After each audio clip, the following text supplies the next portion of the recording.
बहुत ही बैकवर्ड थोड़ा एरिया है, लोग थोड़ा अनएजुकेटेड हैं, लोगों में इतना जागरूक नहीं है यहाँ के। तो कम से कम जो प्राइमरी महिला है, जो फर्स्ट टाइम बच्चा पैदा हो रहा है उनका, वो 3 बीएड करें। अच्छा, इस वक्त एक चीज मोस्टली देखने को मिल रही है कि मैटरनिटी डेथ इस वक्त डिलीवरी के टाइम पे क्यों बढ़ रहा है? तो बस अल्लाह की मर्जी थी, इस बेस पे हम कर देते हैं। तो ये कॉम्प्लिकेशन अक्सर यहाँ पे देखने को मिलते हैं हमारे देहात में। एक समय था जब लगभग 90% डिलीवरी दाइयाँ कराती थी, गांव में कराती थी। वो ज़्यादा पढ़ी लिखी नहीं होती थी, लेकिन फिर भी इतने केसेस गलत नहीं आते थे। आज क्या कारण है इतने बड़े? इसके लिए बहुत बड़ा कारण ये है हमारे सबको। मैं अनुपम शर्मा फ्रॉम राजस्थान धौलपुर से हूँ। मैं इस टाइम पोस्टिंग यहाँ पर अलिवा हॉस्पिटल ओटावड़ में हूँ, पोस्टिंग दे रही हूँ। और मैं एमएससी नर्सिंग हूँ और एज ए गायनिक के तौर पे मैं यहाँ सर्विस प्रोवाइड करा रही हूँ। जैसे कि यहाँ का जैसे सिस्टम बहुत ही बैकवर्ड थोड़ा एरिया है, लोग थोड़ा अनएजुकेटेड हैं, लोगों में इतना जागरूक नहीं है यहाँ के। क्योंकि यहाँ की जो महिला है ना, वो कम पढ़ी लिखी होने के बावजूद उनको कुछ समझ में आता नहीं ज़्यादा। तो क्या है कि हमारे यहाँ वो हर तरह की सर्विस हम प्रोवाइड कराते हैं, जैसे कि नॉर्मल डिलीवरी, बाकी सारी ब्लड इन्वेस्टिगेशन, सारा वैक्सीनेशन, मदर का और बेबी का दोनों का। नॉर्मल डिलीवरी का भी चार्ज हमारा लगभग नॉर्मल ही है, जैसे कि 3.5-4 के समथिंग। अगर कोई कॉम्प्लिकेशन होती है, ब्लीडिंग वगैरह या पीपीएच वगैरह होता है, तो थोड़ा चार्जेस बढ़ जाता है, नहीं बाकी नॉर्मल ही रखते हैं हम लोग। मैम, जैसा कि आपने कहा कि यहाँ जो महिलाएं हैं पढ़ी लिखी नहीं हैं, अवेयरनेस की कमी है, तो क्या क्या चैलेंजेस आपको आते हैं उनके साथ? देखिए, जैसे पढ़ी लिखी नहीं कोई नहीं, हम लोग जैसे कि विजिट होती है, हर हॉस्पिटल की विजिट होती है। नॉर्मल विजिट हमारा 4 विजिट होता है, गवर्नमेंट का विजिट 4 होता है। तो उसमें से जो बहुत सी महिलाएं कामकाजी होती हैं, वो 4 विजिट नहीं कर पाती हैं। तो कम से कम जो प्राइमरी महिलाएं हैं, जो फर्स्ट टाइम बच्चा पैदा हो रहा है उनका, वो 3 विजिट करें। अगर ग्रेविडा 2nd या 3rd 4th है, तो कम से कम 2 विजिट कंपलसरी है उनके लिए। विजिट में या फर्स्ट विजिट में जैसे हमारा रहता है, टीटी की वैक्सीनेशन होती है। जैसे कि फर्स्ट मंथ में दोनों वैक्सीन लगती है। एक वैक्सीन 28 डेज प्लस गैप में भी 28 डेज में 2 वैक्सीन लग जाती हैं। अच्छा। प्राइमरी में, सेकंड में भी वैक्सीनेशन लगता है टीटी का। और सेकंड विजिट में क्या होता है कि ब्लड इन्वेस्टिगेशंस, खून की जांच है कि एचबी कितना है। नॉर्मल एचबी वैसे हर लेडीज में 12 से 13 के समथिंग होना चाहिए, पर कुछ ऐसे पुअर फैमिली से हैं जिनका नहीं हो पाता है, तो हम उनको एडवाइस करते हैं कि खाने पीने की जरूरी नहीं है मेडिसिन से रिकवर करें। उनको जो घरेलू खान पान है, जैसे कि अपना फ्रूट्स वगैरह हैं, नारियल पानी, नींबू पानी, छाछ, दही, ऐसी चीज़ों के लिए हम उनको एडवाइस करते हैं। अच्छा, डिलीवरी से पहले और किन किन बातों का ख्याल रखना चाहिए यहाँ की जो महिलाएं हैं उन्हें? देखो, डिलीवरी से पहले सबसे पहले मैंने हाइजीन, साफ सफाई का विशेष ध्यान रखना चाहिए हर लेडीज को।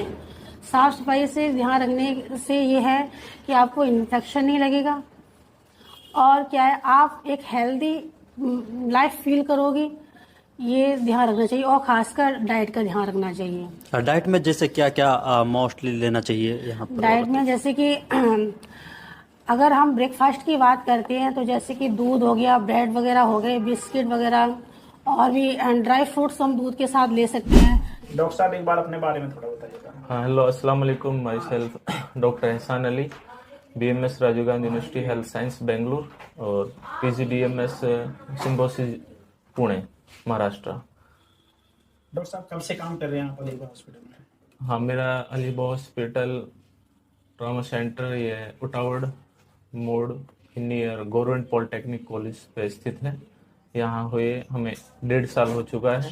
यहाँ पे हम 1.5 साल से काम कर रहे हैं। डॉक्टर साहब, किस तरह के चैलेंजेस आपको यहाँ आ रहे हैं टावर चौक पे? आप एक देहात एरिया में जो लोगों की सेवाएं कर रहे हैं, सबसे ज़्यादा हमें जो चैलेंज मिल रहा है पेशेंट को, जो हमें high level multi specialist hospital में लेवल देखने को मिलता है, हमारे देहात में भी वो केस मिलने लगे हैं हमें यहाँ पे।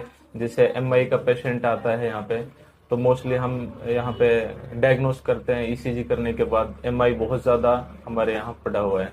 मोस्टली ट्यूबरकुलोसिस पेशेंट बहुत ज़्यादा है, कार्सिनोमा पेशेंट हैं कैंसर के, बहुत ज़्यादा हमें यहाँ चैलेंज करने को मिल रहा है, जिसे हम ओपिनियन भी और उसके अकॉर्डिंग उनको रेफर करते हैं कि भाई आपको यहाँ जाने की ज़रूरत है। खासकर जो आज हमारा मुद्दा था वो महिलाओं को लेकर था कि किस तरह से डिलीवरी में चैलेंज जाते हैं, क्या परेशानियां होती हैं, क्या दिक्कतें सामना करना पड़ता है आपको यहाँ पे। हाँ, मैं ये बताना चाहूँगा, हमारे यहाँ जो डिलीवरी का जो सिस्टम है, हमारे देहात में जो बहुत ज़्यादा कॉम्प्लिकेशन होते जा रहे हैं। कॉम्प्लिकेशन यानी कि जो बच्चे की डेथ रेट बढ़ रही है, मदर डेथ रेट बढ़ रही है। क्यों बढ़ रही है? क्योंकि हम उसको 9 मंथ प्रोसीजर में जो होता है हमारे, उसमें हम कोई केयरिंग नहीं दे पा रहे हैं, ना कोई डॉक्टर से जागरूकता ले रहे हैं, नहीं स्टडी पढ़े लिखे कोई मैडम से किसी से हम कोई जागरूक नहीं ले पा रहे। सर देखा जाए तो मेवात क्षेत्र में कदम कदम पर जच्चा बच्चा केंद्र खुले हैं, उनके पास पेशेंट को ले जाना कितना उचित है? देखो, जहाँ भी सुविधा है डिलीवरी की वहाँ ले जाना बहुत बेहतर है, लेकिन सबसे पहले वहाँ ये देख ले कि वहाँ पे एक पढ़ी लिखी मैडम है, पढ़े लिखे एजुकेटेड डॉक्टर है। वहाँ पे अगर आपको संतुष्टि है कि यहाँ एजुकेटेड डॉक्टर एजुकेटेड मैडम है और वहाँ पे सब तरीका की सुविधा है कि हमारे जच्चा बच्चा को कोई भी अगर बच्चे को कोई दिक्कत आती है, रेस्पिरेटरी डिस्ट्रेस आती है कि हमें सक्शन करना चाहिए, वार्मर थेरेपी भी रखना चाहिए, नहीं रखना चाहिए, इस प्रकार की अगर सुविधा है तो बिल्कुल वहाँ पे लेके जाना चाहिए। क्या क्या सुविधाएं मेन रूप से देखी जानी चाहिए? सुविधा सबसे पहले हमें जच्चा बच्चा केंद्र के अंदर सबसे पहले एक एजुकेटेड मैडम को देखना चाहिए, जो एक ऑथराइज्ड मैडम हो, भी ये डिलीवरी करा सकती है, ऑथराइज्ड डॉक्टर हो, ये डिलीवरी करा सकता है। और वहाँ के एरिया में फैसिलिटी होनी चाहिए, उस हॉस्पिटल में ऑक्सीजन फैसिलिटी सबसे पहले होनी चाहिए। वहाँ पे वार्मर मशीन जो बच्चे की डिलीवरी होने के बाद है वो होनी चाहिए कंपलसरी, सक्शन मशीन कंपलसरी होनी चाहिए। और वहाँ पे स्टाफ वेल एजुकेटेड होना ज़रूरी है ताकि हमारी कॉम्प्लिकेशन कोई भी परेशानी न आए, उनको देखभाल या उनको संभाला जा सके। अच्छा, इस वक्त एक चीज़ मोस्टली देखने को मिल रही है कि मैटरनिटी डेथ इस वक्त डिलीवरी के टाइम पर क्यों बढ़ रहा है सर? हाँ, ये आपका बहुत अच्छा क्वेश्चन है, बहुत अच्छा सवाल है, क्योंकि हमारे एरिया में देहात में ये डेथ बहुत ज़्यादा रेशियो जा रहा है। क्यों इसलिए जा रहा है? क्योंकि हम लोग आजकल जो यहाँ दाइयों पे, थैला छापों पे इधर उधर अपने डिलीवरी करा रहे हैं। वहाँ पे किसी को ये नहीं पता है बच्चा उल्टा भी है नहीं है, क्योंकि उसने अल्ट्रासाउंड नहीं कराया है। वो कैसे उसको बता सकती है कि इस बच्चा उल्टा है, और हम लगे हुए हैं उसको डिलीवरी कराने में। क्या होगा? तो मदर भी डेथ होगी, बच्चे की भी डेथ होगी। तो इसलिए हमेशा वेल एजुकेटेड से डिलीवरी कराएं।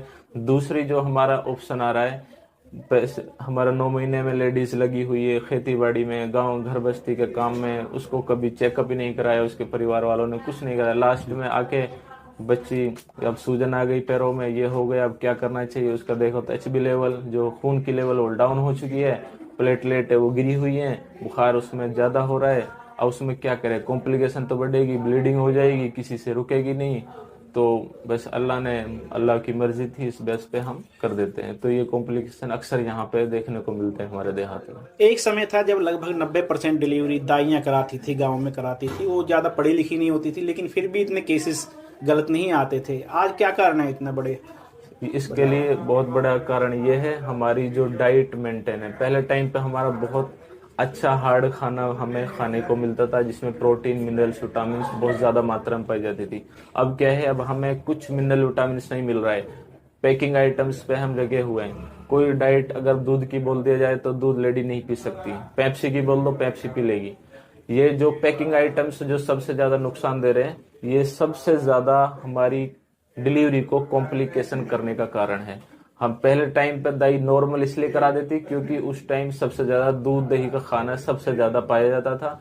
दलिया है, दूध दही, यानी जिसको हम बिल्कुल बहुत ज्यादा मिनरल और विटामिन में देखते हैं, वो ये उस टाइम का खाना था, इसलिए आसानी से सब कवर हो जाता था। लेकिन अब क्या है, नहीं तो कोई एक्सरसाइज करती है, पहले तो नॉर्मल एक्सरसाइज भी करती थी, अब तो क्या एसीओ में या कूलरों के सामने लेटी हुई है, पूरे 9 महीने लेटे लेटे निकल जाते हैं। तो दिक्कत तो ये कॉम्प्लिकेशन आने को पॉसिबल है। अच्छा, जो ये प्रेगनेंसी का जो पूरा पीरियड होता है 9 महीने का, इसके बीच में कितनी बार अल्ट्रासाउंड करवाना जरूरी होता है जिससे सेफ हो सके? प्राइम होता है पहला बच्चा। अगर पहले बच्चे में हमें विजिट कंपलसरी होती है, 3 विजिट तो होनी चाहिए। फर्स्ट ट्राइमेस्टर 3 महीने का होता है, सेकंड ट्राइमेस्टर हो 3 महीने का, अगला थर्ड ट्राइमेस्टर 3 महीने का। तो हर ट्राइमेस्टर के अंडर में हमें इन्वेस्टिगेशन अकॉर्डिंग टू डॉक्टर के सलाह से करवानी चाहिए। तो यानी कि 3 अल्ट्रासाउंड तो हमें कंपलसरी ही कराने चाहिए। सर अभी आप अलीबा हॉस्पिटल चला रहे हैं, क्या क्या फैसिलिटीज आप यहाँ प्रोवाइड करा रहे हैं? मैं अलीबा हॉस्पिटल, यहाँ पे हम जनरल OPD है, जनरल आईपीडी है, हमारे यहाँ कोई भी ट्रॉमा है तो हम उसको हैंडल करते हैं। अगर रेफर की जैसे नीड होती है तो हम रेफर नियर जो अपने बड़ी मल्टीस्पेशल हॉस्पिटल वहाँ रेफर कर दें। यहाँ जैसे लल्लड़ है तो हम लल्लड़ यहाँ भेजते हैं। दूसरा, यहाँ पे ऑक्सीजन फैसिलिटी है, सीओपीडी का पेशेंट आ जाता है कोई भी तो हम ऑक्सीजन सुविधा बहुत बेहतर है यहाँ पे। दूसरा, यहाँ डिलीवरी की फैसिलिटी है, जो हम डिलीवरी गाइनो मैडम है हमारी अच्छी यहाँ पे, अच्छी वेल एजुकेटेड है। तीसरी जो फैसिलिटी है यहाँ पे ऑर्थो, यहाँ पे डॉक्टर आते हैं संडे को तो यहाँ पे देखने को मिलती है। ऑर्थो डॉक्टर आते हैं, जनरल डॉक्टर रहते हैं और जनरल सर्जन रहते हैं। बाकी पीडीएम में हमारे एक डॉक्टर आते हैं बच्चों के, तो वो भी यहाँ ओपीडी देखी जाती है बच्चों को। अच्छा, आखिर में आप क्या मैसेज देना चाहोगे यहाँ के लोगों के लिए? आखिरी में ये देखना चाहूँगा कि हमारे समाज अक्सर ये उटावड़ है, रुपड़ा का, कोट, मालू का, झांडा, मलाई विलेज, नियर बाय जितने भी हमारे नज़दीकी हैं सर्कल में, तो यहाँ का एरिया हमारा उटावड़ लगता है ज़्यादातर सभी गाँवों को। तो हमें हर जगह ज़रूरी नहीं है कि हमें कहीं भी जाना चाहिए, बस हमें वेल एजुकेटेड सेंटर जहाँ सुविधा अच्छी हो, डॉक्टर अच्छे हो, वहाँ जाना चाहिए। मरीज की देखभाल डिलीवरी वाले की तो अक्सर करके घर पे ही करनी बहुत ज़रूरी है। जैसे डॉक्टर सलाह दे उस हिसाब से कम एक बार तो उसकी विजिट ज़रूर कराए।